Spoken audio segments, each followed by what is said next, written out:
this is the message who is starting a role of a CISO or a leadership role in their companies. Go and understand the business wall who has hired you.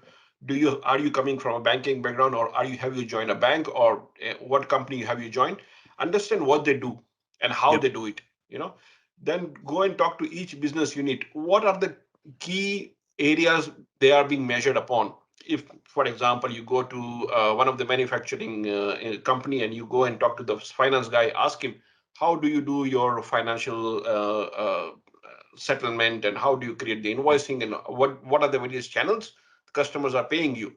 Understand that process, and then I try to identify where you can improve, or what are the attack surface in that process. One Yeah. example is, always CFOs are impersonated for target phishing attack Yeah. invoicing, right? Yeah. They Absolutely. send an invoice captured by hacker, they modify the payment detail and resend it back to the customer, and Yep. here how they impersonate.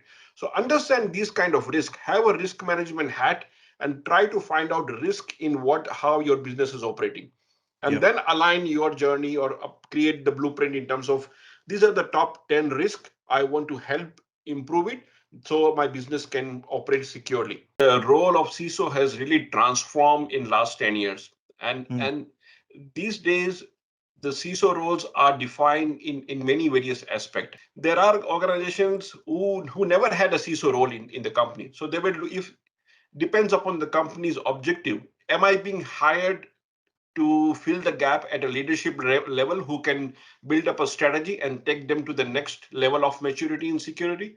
Or have I been hired and expected to be more technical, so that I know they have so many gaps from the technology point of view and they want somebody who comes from a technical background?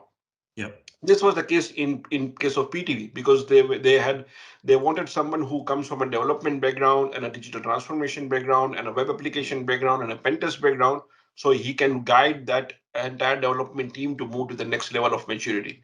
Apart from fixing everything from cultural security awareness and policies and process and whatnot, right? Yep. So it all depends where the CISO comes from. And if you pick up Australia, you can count on your fingertip the top CISOs. They all are from a different background. Pick up one of the large bank, the CISO is from a defense background, very strong Yep. leadership. He can Yep. talk at that level and lead the team to go to the next step. Some CISOs are strong technical background, very hands-on person. Yep. He knows he can talk at any level with entire his team on a technical front. So we have seen everything in this part of the world. Leadership Yep. background, strong people management skills, strong technical background, and there are people like me who are generalists, who has done Yep. everything and fill up the gap for all areas, various industry, various country, technical, non-technical, both. If I knew the value of having a mentor in your Yep. life, that I keep number one recommendation, that when you're starting your career, pick one, two, three mentors who can help you in defining your journey to the next level. Otherwise, you will be it's like a goalpost. If you Yep. don't know where the goalpost is, you don't know where to hit the ball. So Exactly. have Yep. a mentor who can help you identifying that goalpost and be in that guiding factor in your journey towards the next step. Being an industry professor, as you know, I do a Mm. lot of lecturing in many universities. This is the one thing people, when I ask my students, what is your favorite area? What do you want to pursue by studying masters or bachelors in cybersecurity? Yep. And 90% of the students will say, I want to become a pen tester. But honestly, you will hit certain limits until you are very good. Easy to Yep. get entry. Every company need to have somebody who can do the security analysis, and pen tester is a good role, no Yep. doubt. You have to learn those basic stuff so you understand how the system has been hacked or targeted. But you need to move on from there.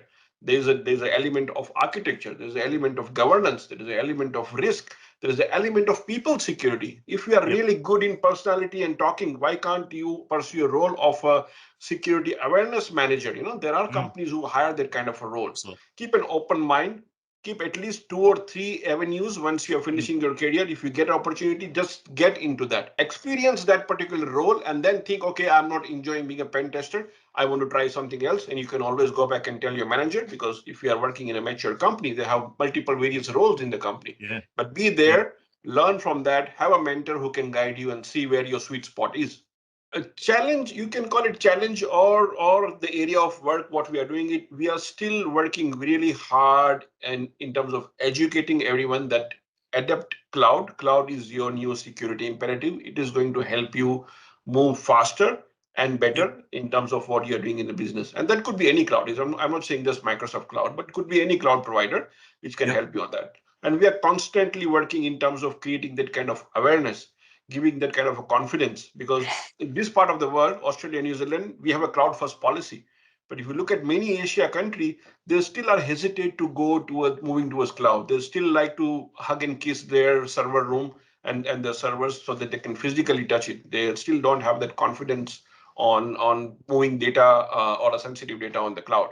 So we are Yep. constantly working on overcoming that challenge or awareness part that cloud is secure, but you need to be vigilant on that. And there are certain fundamental changes you might have to work or improve upon the way you operate your traditional environment. It's up to you how vigilant you are and where you can improve upon in your cyber security landscape by using this latest technology.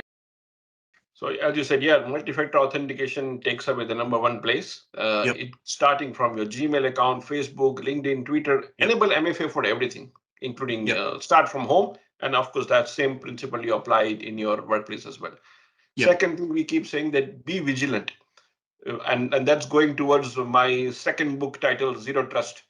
Yep. So don't trust anyone and Yep. verify explicitly. That's the principle of zero trust, and that has to be applied into personal life when you're working from home, or your grandmother or your grandparents who are there. Don't answer a fraudulent call if somebody is saying that Yep. I'm calling from Microsoft and I need to fix your system because you Correct. have an issue. No, don't do Yep. that, because Microsoft will never call you. Yep. Similar case is with the phishing and SMSs or smishing Yeah. as well. Smishing. Yeah. So be Absolutely. Yep. vigilant.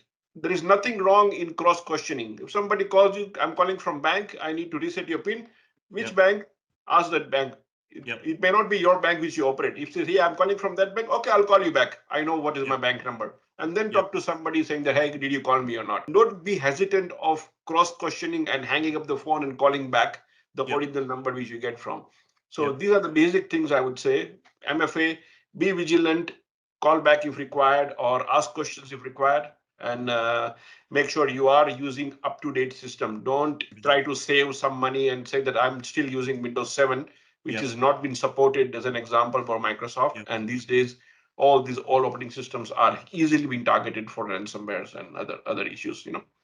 Essential 8 is created by or final Essential 8, what you see top control.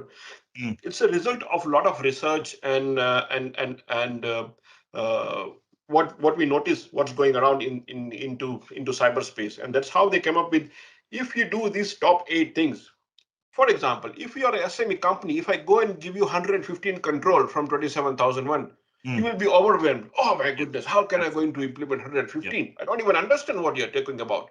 That's where Essential 8 comes into play. If Mm. you do those 8 things first to start with, you are able to have a baseline of security, which is like catch, patch, and match, right? Yep. Start doing patching regularly for your Yep. environment, because we see vulnerabilities exploiting all the missing patches and all. Match in terms of application whitelistings and whatnot. Catch in terms of the catch actually is the multi application things. Match is a user profile matching and all. So they Australia Essential or Australian ASD, they come up with those keyword which is very easy to understand. Catch, patch, Yep. match.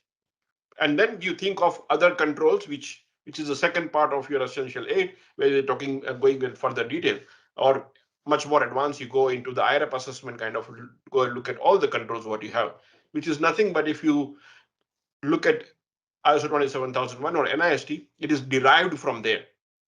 But Yep. Essential 8 is what easy to understand, easy to digest, especially from the SME point of view, and you can go at the next level of maturity once you believe that you have done the first 8 things in Okay. your cybersecurity landscape. There will be never enough resources in cybersecurity in terms of Yep. people. They will always face a skill shortage, because now cybersecurity become a part of every business, irrespective of what business you are running. You have to focus on cybersecurity, and that is why we have to now, as a next step, focus on automation, which is my favorite area these days, another favorite area, as a matter of fact. And again, so we have to focus on automation. We have to focus on machine learning, use artificial intelligence on your side because of the exponential data what we have for analyzing today. It's never going to be enough by human power. You cannot hire 100 people to analyze data. You have to use machine learning. You have to use artificial intelligence. So that's the next step in security. We have to have machine power. Quantum is the next thing coming up, but we are already started talking about quantum as a service in future. But automation, machine learning, AI, data analytics, big data analytics, these are some of the futuristic job opportunity, and we need to focus upon.